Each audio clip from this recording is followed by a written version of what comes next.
What's going on, guys? Mickle here, and in this video, we are going over a whole bunch of Ripple and XRP news you need to see. Is Gary Gensler and the SEC slowly realizing that they are not going to have the power over the cryptocurrency industry they thought they once could have had? I'm going to show you guys some real signs that show the SEC is starting to back off of their power trip to gain control over this industry. I think this is a fantastic sign for crypto investors, but most importantly, a great sign for how the Ripple SEC case is progressing. You guys need to see this. We also have some fantastic news out of Ripple that their ODL product, which directly incorporates XRP, is scaling beautifully all around the world. I think this is going to put tremendous pressure on the US to figure out their crypto regulation so they are not left behind. Last of all, guys, we have some super important updates to go over in the Ripple SEC case. I'm going to show you guys why this entire thing could have been a blessing in disguise and how XRP can come out of this as the only cryptocurrency in the United States with certain clarity. This would be so bullish for the XRP price, and I think this might blow your mind. We also think there's going to be a huge decision in regards to the DPP notes on William Hinman's free pass speech for Ethereum by April 22nd. I'm going to show you guys why April 22nd is going to be such a huge day for this case going forward. Make sure you guys stick around for that. If you guys are new to this channel or come here all the time, make sure to like and subscribe. It is such a fantastic way you can help support this channel for free, and it means so much to me. If you guys are looking for a good place to buy some XRP, make sure to check out the link in the description below. With that said though, let's jump right into it, and I hope you guys enjoy the content.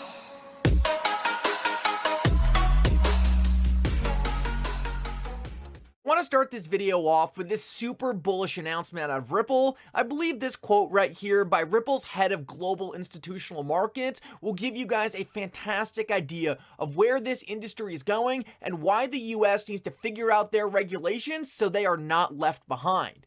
With our flagship product on-demand liquidity, we are literally harnessing billions of dollars of XRP liquidity to facilitate cross-border payments in a couple of seconds from the United States to Mexico instead of your typical 2 to 3 days like in a legacy system. This is so bullish for Ripple and XRP. For one, it shows their infrastructure, their solution is scaling all around the world and is having a transformational impact on a legacy system. Not only that, though, it shows that other countries are willing to adopt this technology. So if the US wants to stay competitive in the financial system, they are going to have to provide clarity to this sector that desperately needs it. Ripple and XRP are the hometown hero for the United States crypto industry. I believe it's only a matter of time before we get the clarity Ripple and XRP needs to fully operate in the United States markets. Now, I want to show you guys why the SEC's power grab over the crypto industry might not be going well as Gary Gensler intended it to. So right here we have out of Stuart Alderati. So let me get this straight. Chair Gensler isn't a lawyer, but he once visited a law library. Essentially here, Stuart Alderati is poking fun at Gary Gensler because Gary Gensler is making all these profound statements on why he believes cryptocurrencies are securities, why he believes in his interpretation of the law, it is clear and obvious. Well, Stuart Alderati is pointing out to Gary Gensler, hey, I'm a lawyer and I work with all these different crypto lawyers, and we're all trying to tell you that the laws aren't clear at all.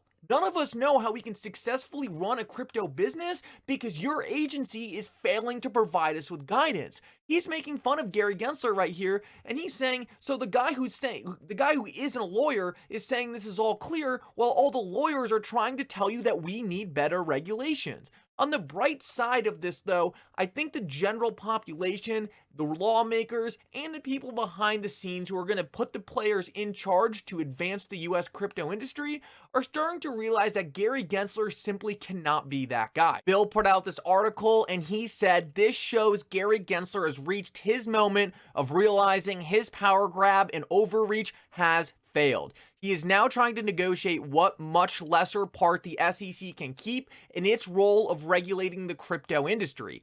Gensler says SEC exploring a shared role with CFTC over crypto platform. So this is a 180 from what Gary Gensler was saying earlier. Earlier, Gary Gensler was trying to say that the SEC should have complete control over crypto and the trading platforms. he is now taking a step back and saying that the SEC should have a shared role. I believe a large portion of this has to do with the imminent defeat he is going to take in the Ripple case. I said, you think Gary Gensler would be saying this if he thought he was about to beat Ripple in court?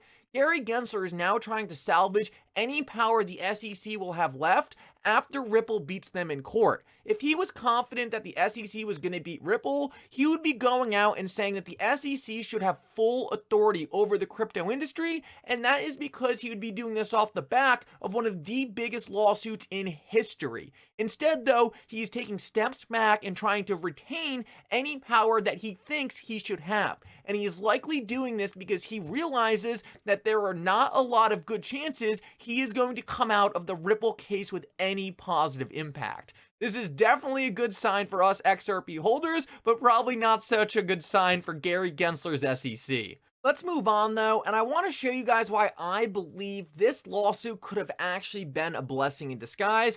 And I want to start by reading this tweet I put out earlier today, but then breaking down what is really going on behind the scenes and why this is such a beneficial thing that could have happened to Ripple in the long run.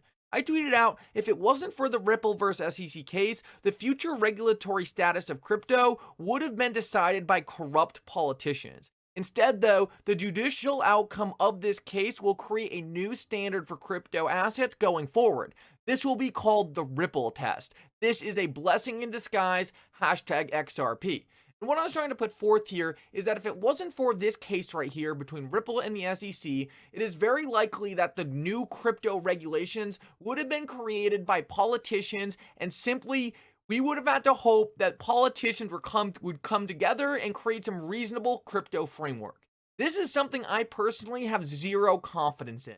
It is so hard trying to put any confidence in politicians to do something right, and therefore I would actually rather take my bets on Ripple beating the SEC in court. We know Ripple has been on the right side of this case this entire time, and they have the best lawyers in the entire world.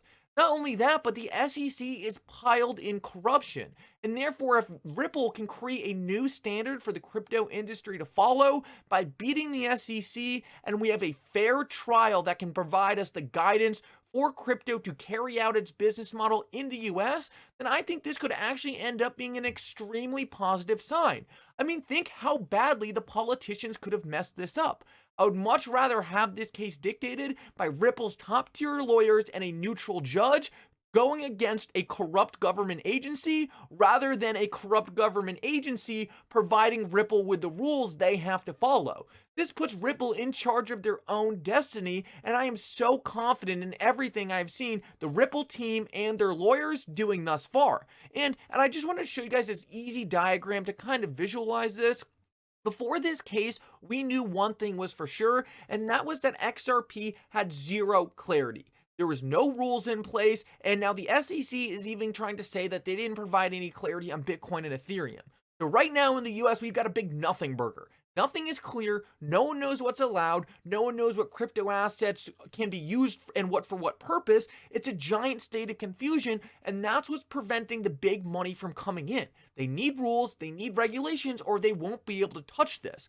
But now during and after this case, there's literally, if you're assuming that there's a 50-50 shot Ripple wins or loses, this creates a 50-50 shot of clarity or no clarity. This is something that Ripple did not have before the case. Before this case, Ripple had zero chance of clarity regardless of Congress coming together and doing something. But that has not even come close to happening to this date. So this case by Ripple is putting their destiny in their own hands. It's putting the destiny of the crypto industry in Ripple's top tier lawyers that are giving the SEC a smackdown. And I honestly believe, after thinking about this case over and over, I think this is actually the better scenario. I would rather have Ripple win on merits, have the rules built around one of the most transparent, one of the most well-intentioned cryptocurrency companies in the space. And this is going to get hashed out on a neutral playing ground in the courts through the judicial system. And I believe this could end up actually being a blessing in disguise for not only Ripple and XRP, but the entire crypto industry. Last of all, guys, I want to show you guys why I believe April 22nd could be a very significant deadline in the Ripple SEC case. I believe it could be the point in which we finally see the court force the SEC to hand over the Bill Hinman Ethereum free pass emails. I have said multiple times on this channel now that until these emails are forced to be handed over, we are not going to see any potential settlement. This needs to be ruled on because it's too much. Both these parties have came too far to settle this thing before this massive decision is made. Now, if we take a look at the filing today, it actually has to do with something else. It has to do with Ripple asking the court to go over some of the SEC redacted documents. Now, this isn't too much of anything, but actually Prosper actually responded to this. She said, I think Judge Neprin intends to release the order on the SEC motion for reconsideration, the order for the Estabrook notes, and the order on the SEC's proposed redactions all at the same time. Let's say it takes 2 weeks from April 8th, so April 22nd. I thought this was pretty interesting because this is something we have seen Judge Neprin likes to do. She likes to release a whole bunch of big decisions at once. Typically, Ripple will get most of the wins, and the SEC might get some little one. So hopefully, I'm going to predict that Ripple gets the Estabrook notes, and the SEC will have to hand over the Ethereum free pass emails. But in return, the SEC will get all their little baby documents redacted. And she goes on to say that this is the proposed schedule before summary judgment. So this should happen in the next coming weeks. And hopefully it happens before April 22nd. What happens on April 22nd? Well, Bubba Cuggs, a famous Riddler, he says that we will see the scales on April 22nd. What kind of scales? Maybe the judicial scales. We have to see, guys. We know lawsuits don't go on forever. We know this thing is going to wrap up soon. And we know that when this thing's over, you guys will wish you had more XRP. Thank you so much for coming. Hope you guys enjoyed the update. For now, Mickle out.